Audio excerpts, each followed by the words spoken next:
Piķernieku trasē šonedēļ 50. dzimšanas diena.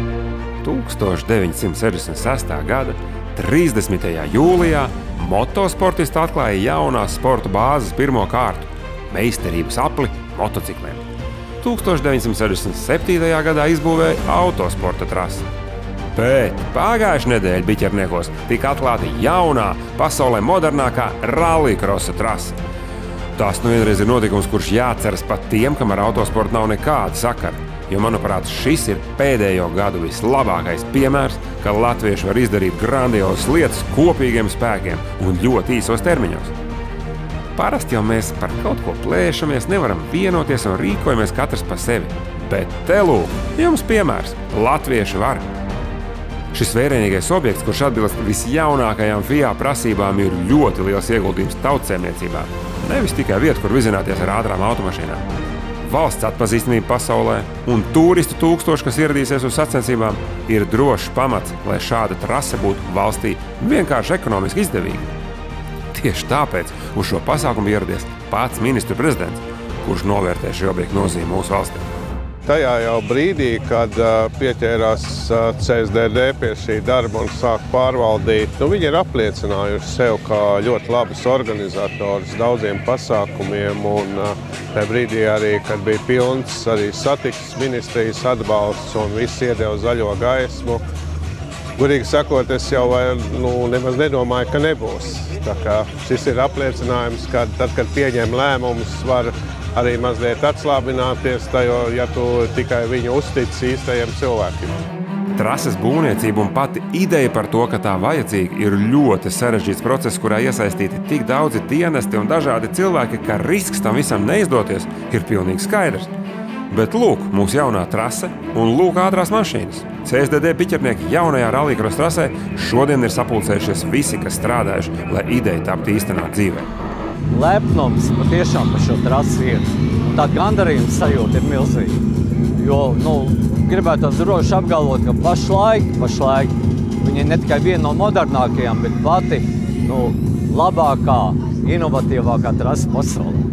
Jo viņa ir jauna, pēc jaunām FIA prasībām uzbūvēta un ir izdevies to, ko bijām izdarījuši. Atsaucība ļoti liela no visām pusēm un interesi ir liela un ļoti liels atbalsts. Un tiešām visi ir, manuprāt, kā lai to pareizi saka, iegūlušies tā idejā. Visi grib, lai tas viss te ir pēc iespējas labāk, skaļāk un lai mūsēji uzvar. Mums ir 3 gadu līgums, šo 3 gadu periodā mums pilnīgi noteikti jābūt labākajam posmam vienā no gadiem. Jebkura sporta organizatori vienmēr arī pierāda, arī, ja mēs runājam tīri matemātiski, arī pierāda, cik izmaksā licence, cik izmaksā infrastruktūras izbūve, cik mēs arī dabūnam atpakaļ nodokļos un turismu pieaugumā un tā. Tas viss ir viennozīmīgi atmaksājās.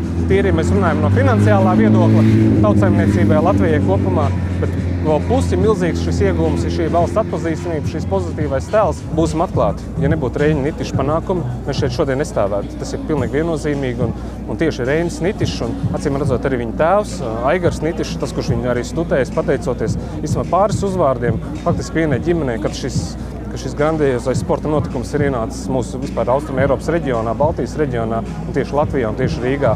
Es teiktu, ka tas ir, protams, viens no faktoriem, bet es teiktu, ka lielākā lieta ir Raimonda Strokša uzdrīkstēšanās domāt par to lietu un kaut kādā momentā aiziet, esot sacensībās pasaulē, pieiet pie čempionāta organizatoriem un īpašniekiem un kā lai pasaka, pakritizēt viņus un pateikt, es varu uztaisīt labāk.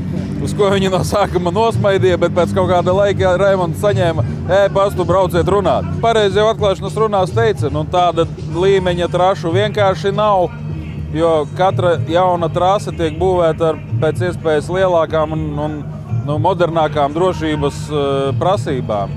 Un es domāju, ka Rīga būs vienkārši etalons jebkurai nākošai jaunai trasei. Tas, protams, velk arī sadārdzinājumu klāt finansējumu, bet par cik ieguldījums ir Biķerniekiem ir 50 gadi, tad tā trasa ir vēl uz vieniem 50 gadiem. Tā kā tas ieguldījums droši vien, ka atsver to rezultātu, kas ir sasniegts. Baigais kaips par to trasi braukt. Ar katru apli ar vien vairāk un tā odziņa trasē parādās un saķer uz grandas sekcijas var jau plūdeni, visas pagriezies, tiešām sēžu, kaifoju, blakus sēdēšu, vai arī jau vienkārši sit pa roku, pa pleciem un saka, super. Un tramplīns lielais arī, tas jau ir ātrums ar vien lielāks un vēl lielāka leciena, tā kā ar īstām pasaules mašīnām varēs vispār nelaist gāzi vaļā, pilni iet pāri un būs baigā odziņa. Es domāju, ka šī ir viena no sarežģītākajām trasē visā pasaules čempionātā, kas būs neparedzamie līkumi, sevišķi izejās, neredz, kurā vietā pagrieziens beidzās, sēžot mašīnā, jo pāri betoniem nevar redzēt. Un tās visi tie tramplīni, lēnie, ātrie pagriezieni, visu kopā saliekot, domāju, ka tā ir sarežģītākā un pat labākā trase pasaules čempionātā. Ar citām grūti salīdzināt tikai tāpēc, ka nav bijušas vēl sacensības. Tad, kad tu brauc viens pats, ir pilnīgi savādāk nekā, ka stāv 5 vai 6 mašīnas uz starta. Bet grunts segums pagaidām ir ļoti labs, slidens, līdzens, asfalts ir lēzeni līkumi, ir arī asi līkumi, tramplīni, kuri tiešām forši met. Es domāju, no katra pa drusciņam ir salikts vienā trasē un to visi braucēji varēs izbaudīt. Lūk, trase atklāta. Visi nopietnie vīri izvizināti ar nežēlīgi ātrām sporta mašīnām, un gandarījums visiem iesaistītajiem ir milzīgs. Paveikts neticams sarežģīts darbs, par kuru neviens pat nesapņoja vēl pirms gadiem 5, bet trase ir, un tagad ir jāiet tālāk. Jārīko sacensības, Eiropas un pasaules čempionāti un jādaudzina Latvijas vārds pasaulē. Šīs rallycross sacensības pie televizoru ekrāniem pasaulē noskatās vairāk kā 100 miljonu skatītāju, un turpmāk viņi visi zinās, kur ir Latvija un kas tur notiek.